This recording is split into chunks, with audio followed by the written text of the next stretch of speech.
आज हरियाणा में नई सरकार का शपथ ग्रहण समारोह है। सीएम नैब सिंह सैनी फिर से एक बार सीएम पद की शपथ लेने वाले हैं। बिल्कुल देखिए, और पीएम मोदी भी शपथ ग्रहण समारोह में शामिल होंगे। पंचकुला के दशहरा मैदान में ये समारोह आयोजित होगा। कई केंद्रीय मंत्री और बीजेपी के वरिष्ठ नेता इसमें शामिल होंगे। 1 लाख से ज्यादा लोगों के पहुंचने की उम्मीद इस बीच जताई जा रही है। आज हरियाणा में नैब सिंह सैनी राज्य के नए मुख्यमंत्री और दूसरी बार मुख्यमंत्री के तौर पर शपथ लेने जा रहे हैं। ये शपथ ग्रहण समारोह पंचकुला के सेक्टर 5 स्थित दशहरा मैदान में है।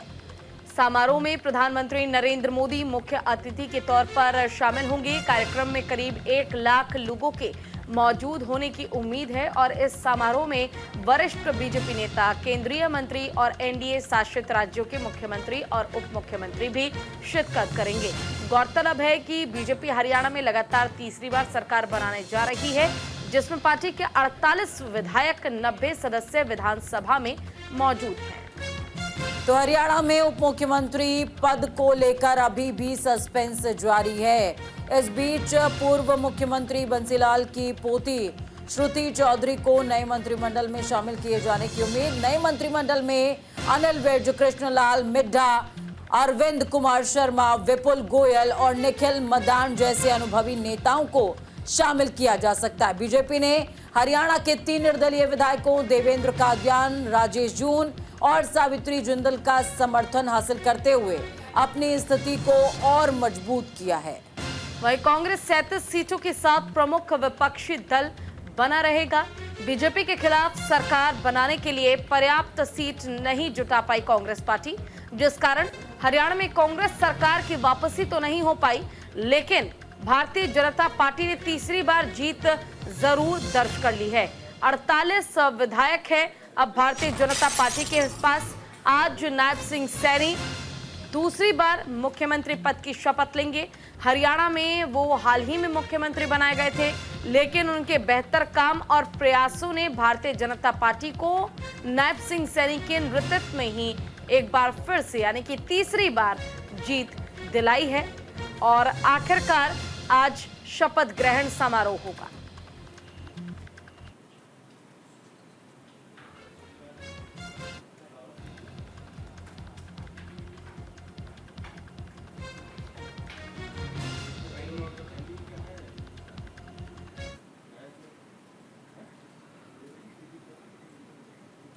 तो चलिए ग्राफिक्स के जरिए आपको नैब सिंह सैनी का सियासी सफर एक बार बता देते हैं। अंबाला जिले के मिर्जापुर गांव के रहने वाले हैं यहां पर नैब सिंह सैनी। तो देखिए, 1996 में बीजेपी से सियासी सफर की शुरुआत हुई और 2002 में अंबाला बीजेपी युवा मोर्चा के वो जिला महामंत्री बनाए गए। 2005 का जिक्र जरूरी, जब बीजेपी अंबाला युवा मोर्चा के जिलाध्यक्ष के तौर पर उनकी नियुक्ति हुई और ये जिम्मेदारी भी नैब सिंह सैनी ने बखूबी निभाई है। 2012 में अंबाला के जिलाध्यक्ष नियुक्त किए गए। ये दारोमदार भी नैब सिंह सैनी ने बहुत ही बखूबी निभाया। और देखिए, साल 2014 के विधानसभा चुनाव में नारायणगढ़ से चुनाव वो लड़े और जीत भी गए। साल 2016 में हरियाणा सरकार में राज्य मंत्री बनाए गए। 2019 में कुरुक्षेत्र से लोकसभा चुनाव लड़े और जीत गए। 27 अक्टूबर 2023 को हरियाणा बीजेपी अध्यक्ष वो बनाए गए थे।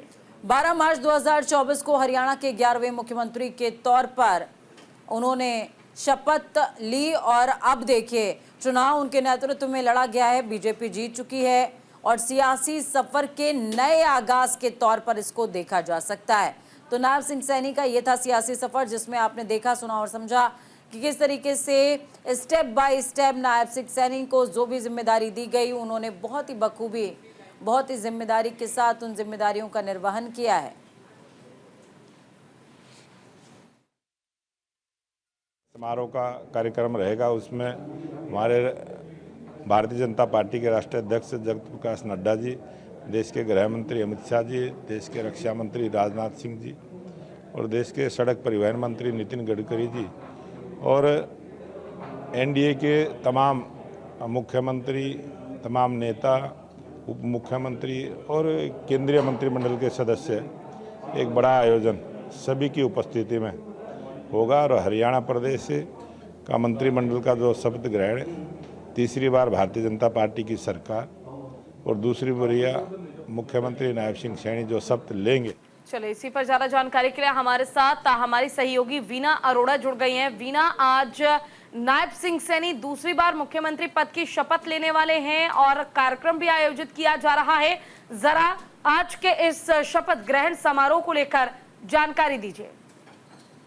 जी पूजा, भाजपा ने 8 बनाने और बहुमत हासिल किया था। लगभग 48 सीटें हासिल करके उन्होंने हैट्रिक मारी थी और जिसके चलते जो भी नेता हरियाणा में आए थे, चाहे हम बात करें किसी की भी, तो उन्होंने कहा था कि जो अगला जो इलेक्शन होगा वो मुख्यमंत्री नायब सैनी की रक्षा में ही लड़ा जाएगा। इसके चलते कल चंडीगढ़ में अहम बैठक हुई थी, जिसमें अमित शाह मौजूद थे, प्रदेश प्रभारी मौजूद थे, मोहन लाल बड़ौली भी मौजूद थे, अनिल विज और इसके अलावा मंत्रिमंडल जितने भी विधायक थे वो सब वहाँ पर मौजूद थे। और तब वहाँ पर मुख्यमंत्री नायब सैनी को विधायक दल का जो है वो नेता चुना गया था। जिसके चलते आज मुख्यमंत्री नायब सैनी आज 17 अक्टूबर को पंचकुला के परेड ग्राउंड में शपथ लेंगे। वहाँ पर प्रधानमंत्री नरेंद्र मोदी मौजूद रहेंगे, अमित शाह भी मौजूद रहेंगे, प्रदेश अध्यक्ष मोहन लाल बड़ौली भी मौजूद रहेंगे। इसके अलावा जितने भी जो विधायक है, लगभग 15 या 20 विधायक है, वो सबके सब वहाँ पर मौजूद रहेंगे। और आज इसमें सकता है मंत्रिमंडल का विस्तार भी किया गया, क्योंकि प्रधानमंत्री नरेंद्र मोदी भी शपथ ग्रहण समारोह में पहुंचेंगे। लगभग 50,000 लोगों के आने की जो आशंका है वो जताई जा रही है, क्योंकि जिस तरह से वहाँ पर तैयारियां की गई है, जो भव्य आयोजन मुख्यमंत्री नायब सैनी के लिए शपथ समारोह के लिए किया गया है। अनिल विज पहले दावेदारी कर रहे थे कि वो सीएम बनेंगे, लेकिन कहीं ना कहीं कल उन्होंने और किशन रेड्डी ने ये दावा पेश किया था कि जो मुख्यमंत्री वो नायब सैनी करेंगे। तो इससे पहले अनिल विज ने कहा था कि मुख्यमंत्री बनेंगे, लेकिन बाद में उन्होंने कहा कि जो हाईकमान फैसला लेगी वो उनका मंजूर होगा। इसके अलावा हम बात करें तो जिस तरह की तैयारियां आज पंचकुला के परेड ग्राउंड में है, ये तीसरी बार सरकार करने के बाद पहली बार ऐसा भव्य आयोजन किया जा रहा है। जो तीसरी बार हैट्रिक मारने के बाद जो मुख्यमंत्री नायब सैनी है दूसरी बार भाजपा में जो है मुख्यमंत्री पद की शपथ लेंगे। बिल्कुल, मुख्यमंत्री पद की शपथ लेने जा रहे हैं नायब सिंह सैनी। इस बीच वीना, मैं ये भी समझना चाहूंगी, देखिए प्रधानमंत्री नरेंद्र मोदी मुख्य अतिथि के तौर पर शामिल होने वाले हैं। केंद्रीय नेतृत्व में और कौन कौन नजर आएगा? जी, हम बताना चाहेंगे यहाँ पर कि प्रधानमंत्री नरेंद्र मोदी यहाँ पर शामिल होंगे। इसके अलावा केंद्रीय मंत्री जेपी नड्डा, राजनाथ सिंह, वो सभी यहाँ पर शामिल होंगे। और पूर्व मुख्यमंत्री जो मनोहर लाल खट्टर है वो भी यहाँ पर मौजूद होंगे। क्योंकि जिस तरह का भव्य योजना यहाँ पर केंद्रीय नेतृत्व की बात करें तो जो बड़े शहरों हैं वो यहाँ पर मौजूद होंगे। इसके अलावा मंत्रिमंडल का विस्तार भी मैंने आपको बताया कि जो भी विधायक था उनको 2 दिन पहले ही चंडीगढ़ में रहने के आदेश दिए गए थे। 2 दिन पहले से ही चंडीगढ़ में ठहरे हुए थे और वो सारे के सारे कल रात को मुख्यमंत्री नायब सैनी के निवास स्थान पर डिनर था, वो भी वहाँ पर सभी वहाँ पर मौजूद थे। जो अमित शाह थे, कल जब मीटिंग हुई थी चंडीगढ़ में विधायक दल के जितने भी नेता थे उनसे बातचीत करने के बाद और मुख्यमंत्री नायब सैनी को विधायक दल का नेता चुनने के बाद मुख्यमंत्री को बुके देकर सम्मानित किया था। उसके बाद वो दिल्ली वापस लौट गए थे और रात 11 बजे फिर अमित शाह हरियाणा में लौट आए थे और आज सुबह वो प्रधानमंत्री नरेंद्र मोदी के साथ इस कार्यक्रम में शिरकत करेंगे, जो कि भव्य। बिल्कुल वीना, ये भी जानना चाहेंगे, देखिए आज नायब सिंह सैनी सीएम पद की शपथ तो लेंगे, लेकिन उनके साथ और कौन कौन शपथ ले सकता है? जी पूजा, अभी इसके बारे में तो जानकारी नहीं मिल पाई है, क्योंकि अभी से शपथ ग्रहण समारोह जो है मुख्यमंत्री नायब सैनी का ही बताया गया है। बाकी जो हो सकता है कि आज प्रधानमंत्री नरेंद्र मोदी जहाँ पर हैं, अमित शाह यहाँ पर है, राजनाथ सिंह, जेपी नड्डा सब यहाँ पर मौजूद हैं। हो सकता है इसके बाद इनकी मीटिंग और मंत्रिमंडल का विस्तार भी किया जाए, क्योंकि जिनको अगर हम बात करें जितने भी नेताओं को चंडीगढ़ में रहने के लिए आदेश दिए गए 2 दिन के लिए, हो सकता है उनको मंत्रिमंडल के बारे में सूचना दे दी गई थी, लेकिन अभी तक उनके नामों की कोई सूची हमारे सामने नहीं आई है। तो जैसे ही अगर कोई सूची सामने आएगी आपके साथ साझा कर दी जाएगी, लेकिन हमारे सामने से कोई सूची नहीं आई कि शपथ ग्रहण समारोह में और कौन कौन शपथ ले रहा है। फिलहाल शपथ ग्रहण समारोह जो है मुख्यमंत्री नायब सैनी का वही शपथ ले रहे हैं।